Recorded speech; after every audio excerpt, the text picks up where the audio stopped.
না। এমন বলে চলে গেল। এটাই ভালো সময় ভেবে অন্ধকার হওয়ার পরে কোনো আওয়াজ না করে দেওয়াল ফেঁদে গেল আর সবকটার মধ্যে থেকে মোটা ভেড়াটাকে দেখে উঠিয়ে নিল। দেওয়াল থেকে ঝাঁপিয়ে বিক্রি করতে চলে গেল। গ্রামের মাঝখানে পৌঁছতেই পাহারাদারদের দেখে লুকিয়ে পড়ল। বাপরে, এই ভেড়ার সঙ্গে যদি আমাকে দেখে নেয় তাহলে গ্রামে সবাই জেনে যাবে। এখন কি করি?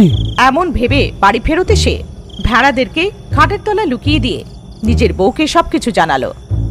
সবকিছু তো ঠিক আছে, কিন্তু তুমি যেটা এনেছো ওটা ভেড়া না, ছাগল। মরে গেলাম রে, অন্ধকারে ভেড়ার ছাগলের অন্তর বুঝতে পারিনি। এখন কি করি? ভেড়ার সংখ্যা তো জানে না, কিন্তু ছাগলের তো জানে। রোজ কি আর গুনবে নাকি? ভয় পেও না, আজকে রাত্রে ছাগলটাকে ভিড়ের মধ্যে ছেড়ে ভেড়া উঠিয়ে নিয়ে এসো। পাহাড়ের দ্বারে নড়জোর বাঁচিয়ে জঙ্গলের রাস্তা দিয়ে বাজারে চলে যেও। সন্ধে অব্দি ছাগলটা বাড়িটা নষ্ট করে দিল। ঝাড়ু দিয়ে ছাগলটাকে মেরে পুরো ঘর পরিষ্কার করে ভাগ্য। ঝাড়ুর মারের ঝটকায় ছাগলের মাথায় যে তামার পাশাটা ছিল সে লাল সুতোটা ছিঁড়ে মাটিতে পড়ল। নোংরাটা সাফ করতে করতে ওই সুতোটাকেও ঝাড়ু দিয়ে সাফ করে নিয়ে গিয়ে সবসময়ের মতন দেবারের ওপর থেকে পাশের বাড়িতে ফেলে দেয়। সন্ধে হওয়ার সাথে সাথে নজর বার করার জন্য জল ফুটিয়ে মোহন ভেড়া ছাগলের উপরে ছিড়কাচ্ছিল। ৭৮ ছাগল হওয়ার কথা, একটা কম আছে, আরেকটা কোথায় গেল? আমি জানি না তো। সকাল অবধি যদি আমি সেই ছাগলটা না পাই তাহলে তোর মৃত্যু। এমন বলে মোহন সারা গ্রামে ছাগলটা খুঁজছে। মঞ্জুরি বাড়ির চারিদিকে খোঁজে। ছাগলটাকে শেডে রেখে ভেড়াটা নিয়ে যাওয়ার কথা ভাবার বিল্লার ভাগ্যর হাত পা কাঁপছে। মোহনের বাড়িতে উঠোন আর পশুশালাতে দীপ জ্বলছিল। ওরা বুঝতে পারছিল না যে কি করবে, তাই ভাগ্য কিছু না জানা ভাব করে দরজার কাছে গিয়ে মঞ্জুরিকে জিজ্ঞেস করে, কি গো মঞ্জুরি বৌদি, এত রাত হয়ে গিয়েছে, এখনো ঘুমাওনি? কারোর অপেক্ষা করছো? যা হয়েছিল মঞ্জুরি সব জানিয়ে, ওই ছাগলটা যদি না পাওয়া যায় আমাকে মেরেই ফেলবে আমার স্বামী। কেঁদো না, পেয়ে যাবে। মঞ্জুরির সব কথাটা জানিয়ে, যদি ওই ছাগলটাকে আমাদের বাড়িতে দেখে নেয় আমরা ধরা পড়ে যাব, ওকে নিয়ে গিয়ে বিক্রি করে দাও, না হলে জঙ্গলে ছেড়ে দাও। বউয়ের বলা মতো ছাগলটাকে বাড়ির পেছনে দরজা দিয়ে জঙ্গলে নিয়ে গিয়ে জঙ্গলের রাস্তা দিয়ে যেতে যেতে, তোমার ওজন কত বেশি, মাথাটা ব্যথা হয়ে গেল, নামো।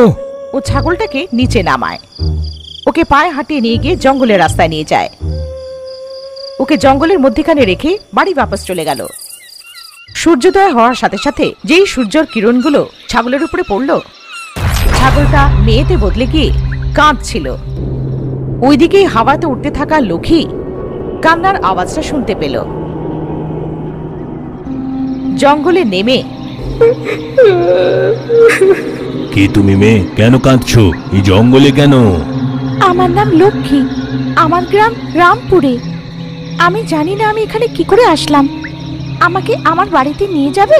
ভয় পেও না, আমি তোমাকে তোমার গ্রামে নিয়ে যাব। যতটা মনে আছে, কি হয়েছিল?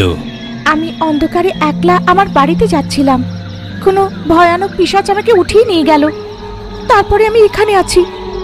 লোকে ওই জঙ্গলের মাটিতে লক্ষ্মীর পিছু পিছু যেতে হঠাৎ মানব পায়ের চিহ্নর জায়গায় 4 পাওয়ালা জানোয়ারের পায়ের চিহ্ন পেল আর এগোতে গিয়ে কোনো বড় লোকের পায়ের চিহ্ন দেখল।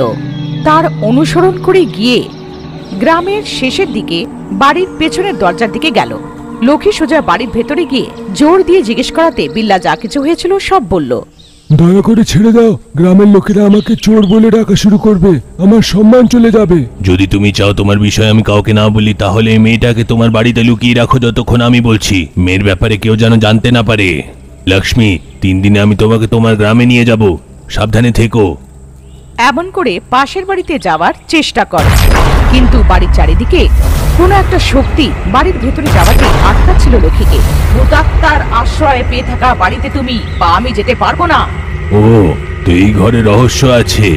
জঙ্গলে ছাগল, পায়ের চিহ্ন, মানুষে কি করে পরিণত হলো জানতে হবে। এমন বলে শ্মশানের পাশে একটা উঁচু গাছের উপরে গিয়ে বসে ওই বাড়িটার দিকে তাকিয়েছিল। এইটা কে?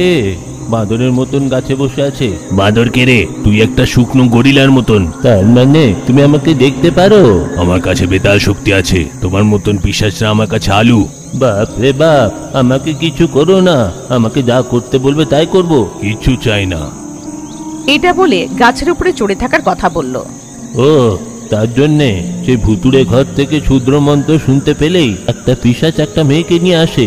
এই মেয়েটার বিনুনির থেকে এরা তাঁবার মুদ্রা আর লাল দড়ি বাঁধাতে মেয়ে ছাগল হয়ে যায়। সন্ধে হওয়াতেই শ্মশানে পড়ে থাকা বট গাছের পাতা দিয়ে মানুষের খুলিটাকে সমুদ্রের জলে ফুটিয়ে ভূতাত্মাকে সেইটাকে খুশি করে সেই জলটা সবার উপরে ছড়িয়ে দেওয়া হয়। যদি না দেওয়া হলে সূর্যের আলো পড়াতেই তারা আবার মানুষ রূপে এসে যায়। এইসব আমি প্রত্যেক দিন দেখি। এরই মাঝে মঞ্জরিকে দাঁত কাঠির দরকার পড়ল, যেটা ওর বাড়িতে ছিল না। ভাগ্যকে জিজ্ঞেস করার জন্য ও দেওয়ালের কাছে এলো, আর ভাগ্যকে ডাকতেই যাচ্ছিল তখনই ও নিচে দেখল যে ওই নোংরার মধ্যে ওই তামার পয়সা আর লাল রশিটা পড়েছিল। ভাগ্য যে জায়গায় নোংরা ফেলে সবসময় সেখানে এগুলো পড়ে